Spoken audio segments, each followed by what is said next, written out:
ஒரு நடிகர் வந்து பார்த்தீங்கன்னா வந்து நடிகர்ன்ற பேரில் இருக்கிற ஒரு லூஸு, இந்த கூல் சுரேஷ்னு அவன் வந்து ஒரு ஆங்கர் மேலே வந்து மாலையை போடுறான். அன்னைக்கு ஒரு எதிர்ப்பு தெரிவித்து பத்திரிகையாளர் தான், அவன் பத்திரிகையாளர், அவர் தான் பத்திரிகையாளர், யார் முகம் கூட காட்டவே இல்லை. உடனே அவங்க வந்து வேறு வழி இல்லாமல் மன்னிப்பு கேட்டால் அது மன்சூர் வந்து அதை வந்து கண்டிச்சார். அந்த சம்பவம் நடந்து நான் பார்த்தேன். அவ்வளோ தப்பான விஷயம். அன்றைக்கி அந்த பெண் வந்து பார்த்தீங்கன்னா வந்து கடுமையாக கண்டனம் தெரிவிச்சுன்னா, நான் அந்த பெண் அன்றைக்கி கடந்து போயிட்டாங்க. அதே பெண் வந்து பார்த்தீங்கன்னா இன்னொரு சந்தர்ப்பத்தில் வந்து ஒரு பத்திரிகையாளர் வந்து ஆடை குறித்து பேசும்போது அப்போ வந்து அவங்க வந்து அதை மறுத்து பேசுனாங்க.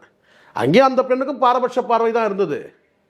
அதே கூல் சுரேஷ் வந்து மாலையை போடும்போது பார்த்தீங்கன்னா அங்கே வந்து கண்டித்து வந்து பார்த்தீங்கன்னா நியாயமாக செருப்பு எடுத்து அடிச்சிடணும் அவனை, கூல் சுரேஷை. அன்றைக்கி வந்து அவங்க கண்டுக்கல. காரணம் கேட்டால் அவன் நடிகை, அன்றைக்கி கண்டுக்கல.